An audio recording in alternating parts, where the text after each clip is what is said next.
Probability का कुछ part पिछली वीडियो में दे चुके हैं, कुछ पार्ट अब आगे है, कुछ फॉर्मूले हो चुके थे, शेष फॉर्मूले और बता रहे हैं। यानी कि प्रोबेबिलिटी का इंट्रोडक्शन शेष रह गया था, वो क्लियर कर रहे हैं। तो यहाँ प्रोबेबिलिटी में बताया था साप्रतिबंध प्रायिकता, इसका मीन क्या होता है, साप्रतिबंध प्रायिकता भी बता दी गई थी। इसके आगे इसमें जो घटनाएं होती हैं प्रायिकता के अंतर्गत, तो कुछ घटनाएं भी होती हैं, वो घटनाएं उनमें से दो मोस्टली घटनाएं याद रखना है। तो फर्स्ट घटना है यहाँ पर स्वतंत्र घटना और सेकंड घटना है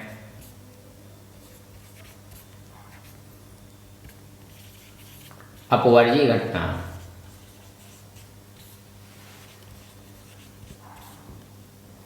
स्वतंत्र घटना, इसका अर्थ क्या है,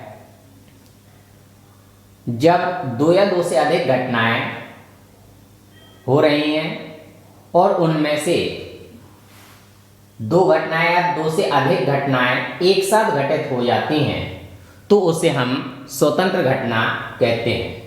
यानी कि एक साथ यदि दो या दो से अधिक घटनाएं घटित हो रही हैं तो वह स्वतंत्र घटनाएं होती हैं। अपवर्जीय घटना क्या होती है, दो या दो से अधिक घटनाएं हो रही हैं लेकिन उनमें से केवल एक घटना घटित होती है, अन्य घटना घटित नहीं होती है, उसे हम अपवर्जीय घटना कहते हैं। तो इसमें केवल एक घटना घटित होगी, इसमें जितनी भी घटनाएं, मतलब एक से अधिक घटनाएं, दो भी घटित हो सकती हैं, तीन भी, तो सब घटनाएं एक साथ घटित होती हैं तो स्वतंत्र घटनाएं। अपवर्जीय घटना केवल वो घटना होती है जिनमें से एक घटना घटित होती है, अन्य कोई घटना ना हो उसमें घटित, तो अपवर्जीय घटना होती है। तो इसमें कुछ फॉर्मूले हैं।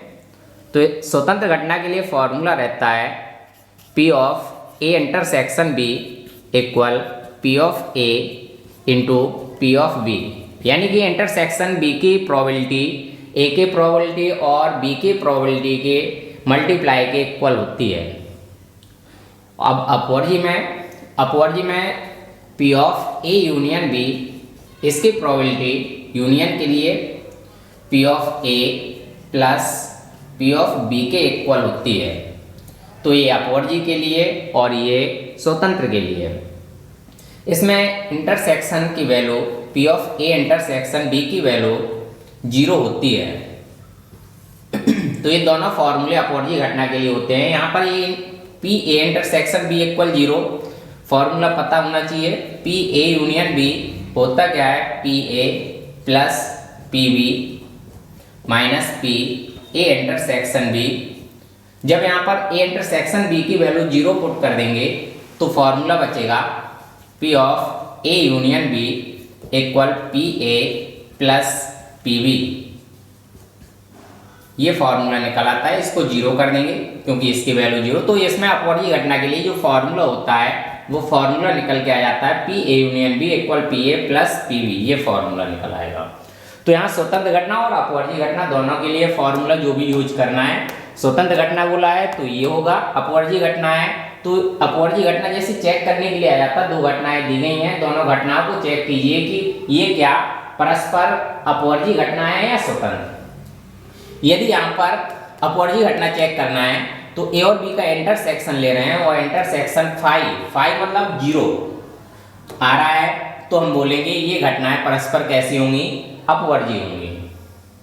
स्वतंत्र घटना चेक करने के लिए A इंटरसेक्शन B की प्रोबेबिलिटी P ऑफ A की प्रोबेबिलिटी और B के प्रोबेबिलिटी के इक्वल आ जाएगी तो बोलेंगे स्वतंत्र घटना है। फॉर्मूले और भी है प्रोबेबिलिटी में। इसके बाद जो फॉर्मूला है वो है P ऑफ A डैश। इसका मतलब है घटना A के घटित न होने की प्रायिकता, घटना A के ना घटित होने की प्रायिकता रहेगी 1 माइनस P ऑफ A। मतलब टोटल प्रोबेबिलिटी होती है घटना के घटित होने की प्रोबेबिलिटी और घटना के घटित ना होने की प्रोबेबिलिटी, इनका सम होता है 1 के इक्वल, क्योंकि दोनों घटनाएं मिला दी जाएंगी तो टोटल प्रोबेबिलिटी 1 से ज़्यादा होती नहीं है प्रोबेबिलिटी, तो यहाँ पर दोनों की प्रोबेबिलिटी का सम होता है 1। तो यहाँ पर पी ए डैश की value 1 minus P of A, P of A का मतलब है घटना की घटित होने की प्रोबेबिलिटी। तो यहाँ पर फॉर्मूला हो जाता है। नेक्स्ट फॉर्मूला रहेगा इसमें P of A dash intersection B dash equal 1 minus P of A union B. इसके लिए ये फॉर्मूला हो जाता है, सेट्स में पढ़ा होगा डिमोर्गन नियम। डिमोर्गन नियम होता क्या है, ए इंटरसेक्शन बी या A dash intersection B dash, इसकी वैल्यू इक्वल होती है A union B whole dash, इसके इक्वल होती है डिमोर्गन नियम से। तो वही प्रोबेबिलिटी में भी यूज किया जाता है, A dash intersection B dash equal A union B का होल डैश। इसका मतलब है घटना ए के ना घटित होने के लिए और घटना बी के ना घटित होने के लिए, तो दोनों घटनाओं के ना घटित होने के लिए प्रोबेबिलिटी फाइंड कर रहे हैं। तो यहाँ पर ए और बी के जो घटित होने के लिए है, ए या बी के घटित होने की जो प्रोबेबिलिटी है उसको 1 माइनस कर देंगे, तो यहाँ पर दोनों घटनाओं के घटित ना होने की प्रोबेबिलिटी फाइंड कर लेंगे। नेक्स्ट फॉर्मूला है इसमें P of A dash intersection B equal, इसका मतलब है प्रोबेबिलिटी फाइंड कर रहे हैं ए के घटित ना होने के लिए और घटना बी के लिए, ए के घटित ना होने के और बी के घटित होने की प्रोबेबिलिटी है। तो इसके प्रोबेबिलिटी के लिए फॉर्मूला बनता है P of B minus P of A intersection B. इसका मतलब होता है ए बी, ये है वेन डायग्राम।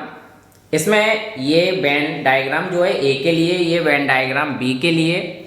इसमें ए डैश मतलब ए डैश घटना के घटित ना होने के लिए और बी घटना के घटित होने के लिए। तो बी के लिए यहाँ फाइंड कर रहे हैं, ए घटित नहीं होना चाहिए, तो ए नहीं होना चाहिए, तो ए को यहाँ से हटा दिया जाएगा, केवल बी यूज किया जाएगा। तो इसके लिए फॉर्मूला पीबी, पीबी जो डायग्राम है वेन डायग्राम, पीबी में से इंटरसेक्शन वाला पार्ट यदि निकाल दिया जाए, अलग कर दिया जाए, तो केवल यहाँ पर सेपरेटली ओनली बी के लिए जो पार्ट बताया जाएगा वो यहाँ पर फाइंड होगा।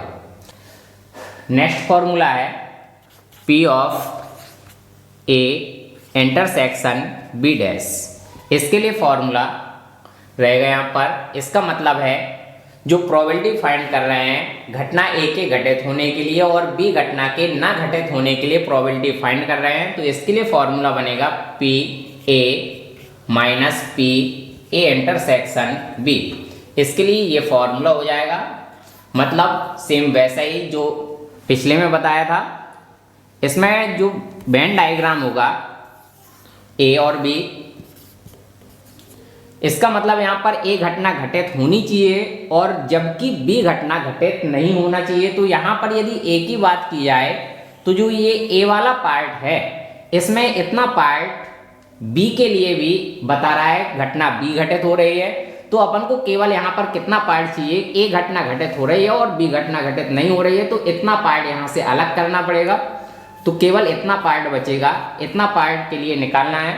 तो ये पार्ट कैसे निकलेगा, तो ए वाले पार्ट में से इंटरसेक्शन वाला पार्ट, ये पार्ट जो होता है इंटरसेक्शन कहलाता है, ए वाले पार्ट में से इंटरसेक्शन वाला पार्ट अलग कर दिया जाएगा, तो केवल ए के लिए प्रोबेबिलिटी आ जाएगी। तो वही यहाँ पर किया, ए की प्रोबेबिलिटी माइनस इंटरसेक्शन बी की प्रोबेबिलिटी माइनस कर दी।